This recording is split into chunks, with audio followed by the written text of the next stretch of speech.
దేవుని నామానికే మహిమ కలుగును గాక. కీర్తనల గ్రంథము 4వ అధ్యాయము 4వ వచనం చదువుకుందాం. భయము నుండి పాపము చేయకుడి, మీరు పడకల మీద నుండగా మీ హృదయములలో ధ్యానము చేసుకుని ఊరుకుండుడి. భయము నుండి పాపము చేయకుడి. నా ప్రియమైన దేవుని బిడ్డలారా, దావీదు భక్తుడు ఈ కీర్తనను రాస్తూ ఉంటున్నాడు. దావీదు తన జీవితంలో ఎన్నో సమస్యలను, ఎన్నో ఎదురు దెబ్బలను, ఎన్నో రకాలైన శ్రమలు అనుభవిస్తూ వీటన్నిటిలో కూడా ఆయన నేర్చుకున్నది ఒకటే, ఏమంటే ఏ పరిస్థితుల్లో ఉన్నా కోపపడకుండా, మనుషుల మీద ఆగ్రహము చెందకుండా, ప్రతిదానికి మౌనముగా ఉండి, మరి ప్రతి ఒక్క సమస్యను, ప్రతి ఒక్క వేదనను, దుఃఖమును ఏదైతే ఉందో దానిని అనుభవిస్తూ మనల్ని మనము కోపమును అదుపులో ఉంచుకొని దేవుని ఎదుట మరి నీతివంతులుగాను యథార్థవంతులుగాను ఉండాలని ఆయన కోరుకుంటున్నాడు. నా ప్రియమైన దేవుని బిడ్డలారా, మనమందరము కూడా దేవుని ఘనపరుస్తాం, దేవుని గౌరవిస్తామంటాము కదా. మరి ఆ రీతిగా ఉన్నప్పుడు, ఆ మాట అన్నప్పుడు మనము దేవునికి గౌరవం ఇవ్వాలి, మనల్ని మనము అదుపులో ఉంచుకోవాలి. దేవుడు ఘనతను, మనల్ని మనము సెల్ఫ్ కంట్రోల్, అదుపులో ఉంచుకోవడానికి ఇష్టపడతాడు. అందుకే ఇక్కడ దావీదు భక్తుడు అంటాడు, భయము నుండి పాపము చేయకుడి. భయము లేని చోటు పాపం ఉంటుంది.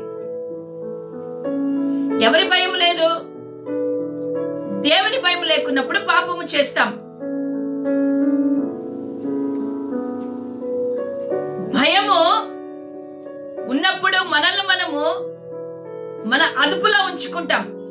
కానీ భయం లేకున్నప్పుడు ఎవరి గురించి కూడా ఆలోచించం, కానీ పాపము చేస్తూ ఉంటాం. మరి మనల్ని మనము పరీక్షించుకుందామా? దేవుని వాక్యము పాపము ఎప్పుడు చేస్తాము? కోపం వచ్చినప్పుడు పాపం చేస్తాం. ఆదిలోనే ఒక వ్యక్తికి కోపం వచ్చింది. ఎవరు? ఏబేలు కయ్యోను విషయంలో. ఇద్దరు అర్పణలు తెచ్చారు. అర్పణలను దేవునికి అర్పించారు, కానీ దేవునికి ఏబేలు అర్పణ నచ్చింది. మరి కయ్యూనికి కోపం వచ్చింది కదా.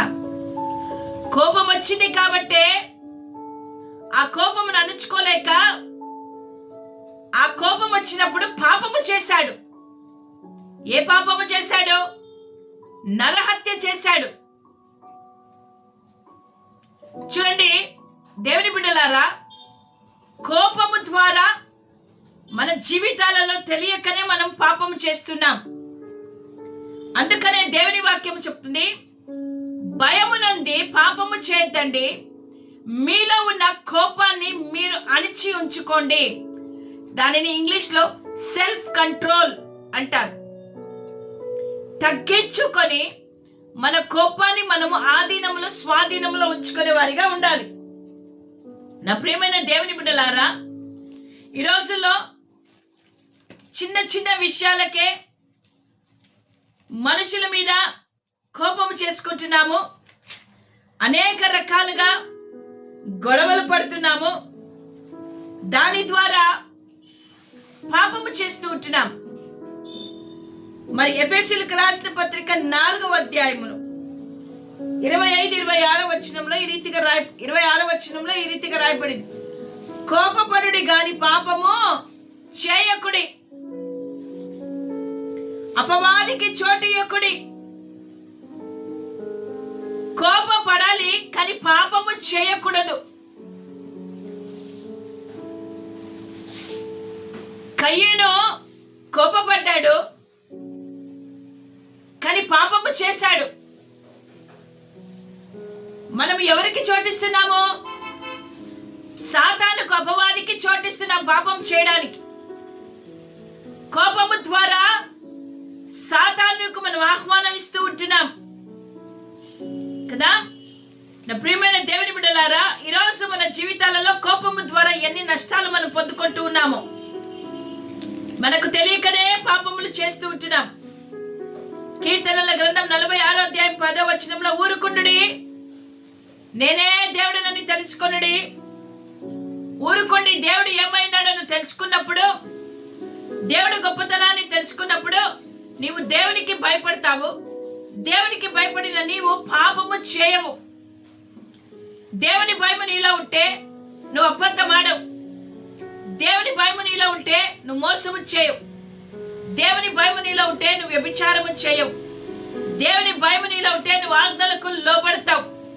దేవుని భయం నీలో లేకున్నప్పుడు నువ్వు ఎన్ని రకాలైన పాపాలను నువ్వు చేయగలుగుతావు. కాబట్టి మొట్టమొదటిగా నీ దేవుడు ఏమైనాడో తెలుసుకుని. నీ దేవుడు రోషము కలిగిన దేవుడు. నీ దేవుడు సర్వశక్తి కలిగిన దేవుడు. నీ దేవుడు పాపమును సహించే దేవుడు కాదు. నీ దేవుడు మరి అపవిత్రతను ఇష్టపడే దేవుడు కాదు. నీవు అన్య దేవతలను పూజిస్తే ఆయన ఒప్పుకొనడు. ఎలాగనగా నీ దేవుడు రోషము కలిగిన దేవుడు. నీ దేవుడు రక్షించుటకు సమర్థుడు. నీ దేవుడు ఆశ్చర్య కార్యాలు చేయగలడు, అద్భుతములను చేయగలడు. కాబట్టే నువ్వేం చేయాలి? నీ దేవుడు ఏమైనాడో తెలుసుకున్నప్పుడు ఆటోమేటిక్ గా వాక్యమైన దేవుని నువ్వు ఎరిగి ఉన్నప్పుడు నీవు భయపడతావు కాబట్టి నీవు పాపము చేయలేవు. వాక్యమైన దేవుడు నీలో ఉన్నప్పుడు, వాక్యమైన దేవుడు ఏమైనాడో తెలుసుకున్నప్పుడు నువ్వు భయముతో ఉంటావు. పాపము చేసే అవకాశము నీలో ఉండదు. యోసేపు దేవునికి భయపడ్డాడు కాబట్టి పాపము చేయలేడు. పాపానికి దూరంగా పారిపోయాడు. ఈరోజు నీవు నేను ఏ రీతిగా మనం బ్రతుకుతూ ఉన్నాం? పాపపు ఊబిలో మనం ఉంటున్నామా? భయం లేక బ్రతుకుతున్నామా? యాకోబు పత్రిక 1వ అధ్యాయం 19వ వచనంలో, నా ప్రియ సహోదరులారా, మీరు ఈ సంగతి ఎరుగుదురు గనుక ప్రతి మనుష్యుడు వినుటకు వేగిర పడువాడును, మాటలాడుటకు నిదానించువాడును, కోపించుటకు నిదానించువాడనై ఉండవలెను. ఎందుకనగా నరుని కోపము దేవుని నీతిని నెరవేర్చదు. నీవు కోపించుటకు నిదానించే వ్యక్తిగా ఉండాలి. ప్రతి విషయానికి కోపం.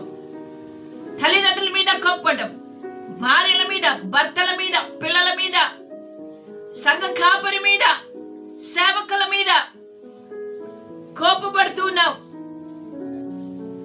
కోపపడుటకు నిదానించు, ఆలోచన చెయ్యి. కోపం ఎందుకు వస్తుంది? ఎందుకు కోపపడవలసిన అవసరం ఉంది? ఒక్కసారి ప్రేమ కలిగిన వ్యక్తిగా నువ్వు ఆలోచించినట్టయితే కోపము రాకుండా దాన్ని ఆపివేసుకోగలుగుతావు. నా ప్రియమైన వాళ్ళరా, కోపించుటకు నిదానించువాడనై ఉండవలెను. ఎందుకనగా నీ కోపము దేవుని నీతిని నెరవేర్చదు. దేవుని నీతి ఏమైతే ఉందో దానిని నువ్వు నెరవేర్చలేవు. కాబట్టే కోపపడకుండా ఆలోచించి అడుగులను వేయని దేవుని వాక్యం సెలవిస్తుంది. నా ప్రియమైన దేవుని బిడ్డలారా, ఈరోజు క్రైస్తవులైన మనము కోపమును, మన ఫ్రస్ట్రేషన్ను మనము మన స్వాధీనంలో ఉంచుకొని ఈ లోకంలో జీవిస్తున్నాము. కాబట్టి లోకంలో వ్యక్తులు కానీ పరిస్థితులు కానీ ఎప్పుడు కూడా మనము త్వరగా రియాక్ట్ కావాలని, త్వరగా రెస్పాండ్ కావాలని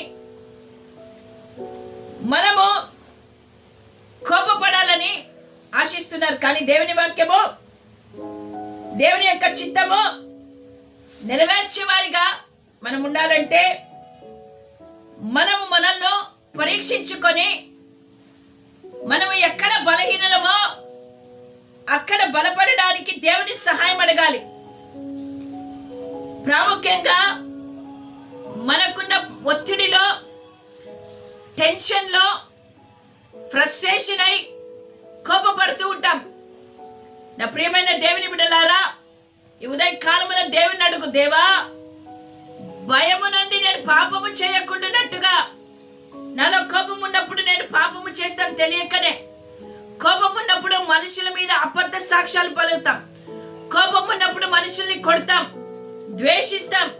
ప్రభువా, ఇవన్నీ నాలో జరగకుండా కోపమును అణుచుకొని దేవునికి భయపడే బిడ్డగా నేనుండుటకు నాకు సహాయం చేయి ప్రభువా అని దేవుని ఉదయకాలం అడుగుదామా?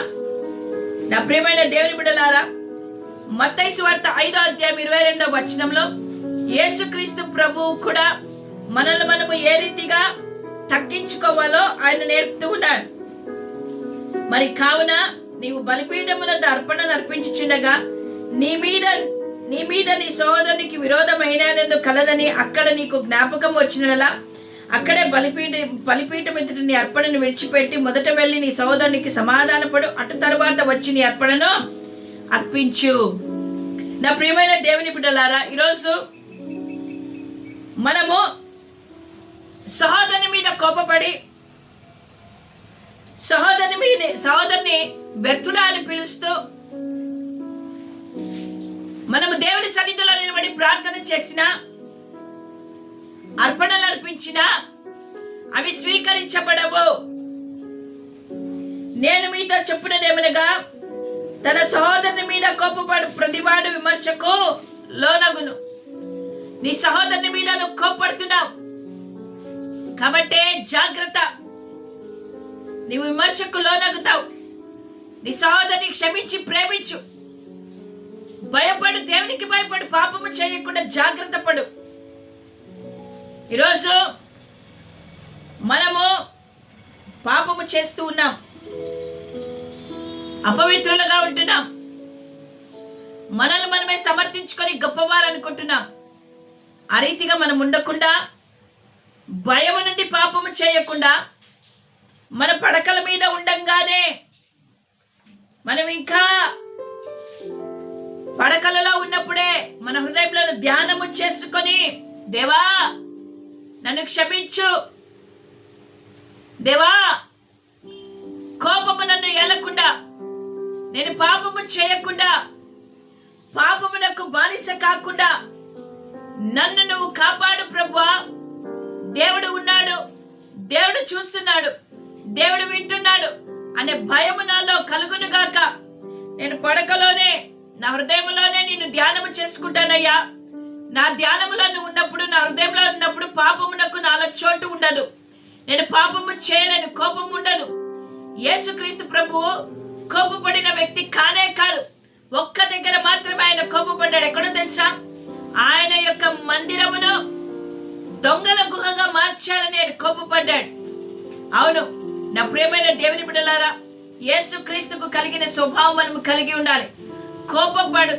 కోపపడకుండా శాంతితో, సమాధానముతో, ప్రేమతో ప్రతి కార్యమును చేయాలని ఆయన కోరుకుంటున్నాడు. దేవుడు ఉన్నాడని గ్రహిస్తాం. పాపము చేయకుండా మనల్ని మనము సరి చేసుకుందాం. ఉదయ కాలమున దేవుడు మనకు సహాయం చేయలాగున, దేవుడు ప్రతి తప్పు నుంచి మనల్ని విడిపించినాగున, ఏది పవిత్రమైనదో, ఏది సరి అయినదో, దేని ద్వారా మనం రక్షణ పొందుతామో, దేనిని వెంబడిస్తే మన జీవితాలు బలపడతాయో ఆ రీతిగా వాక్యాన్ని అనుసరించి నడుచుకొని దేవుని యొక్క దీవెనలను పొందుకుంటూ భయము కలిగి పాపము చేయకుండా మనము దేవుని సన్నిధిలో నిలబడదాం. మరి హననీయ సప్పీరా భయము లేకుండా పాపము చేశారు కదా, అబద్ధమాడారు, పాపం. గెహజీ దేవుని భయం లేకుండా వెళ్ళి పాపము చేశాడు, శిక్షను పొందుకున్నాడు. ఈరోజు నీవు నేను విమర్శకు లోను కాకుండా ఉండాలంటే, కోపపడకుండా జాగ్రత్త కలిగిన వారిగా దేవుని భయభక్తులైంది మనము నివసించినట్టయితే మనం పాపము చేయము.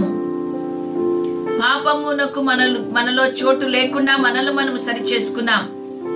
యేసు రక్తంతో మన పాపాలను కడుక్కుందాం. పరిశుద్ధాత్మ దేవుని సహాయం అడుగుదాం. దేవా, నేను నీ భయము కలిగి పాపము చేయకుండా నేను బ్రతకడానికి నాకు సహాయం చేయ ప్రభు అని అడుగుదామా? కళ్ళు మూసుకుందాం, ప్రార్థన చేసుకుందాం. పరిశుద్ధ ప్రేమ కలిగిన దేవా, స్తోత్రాలు.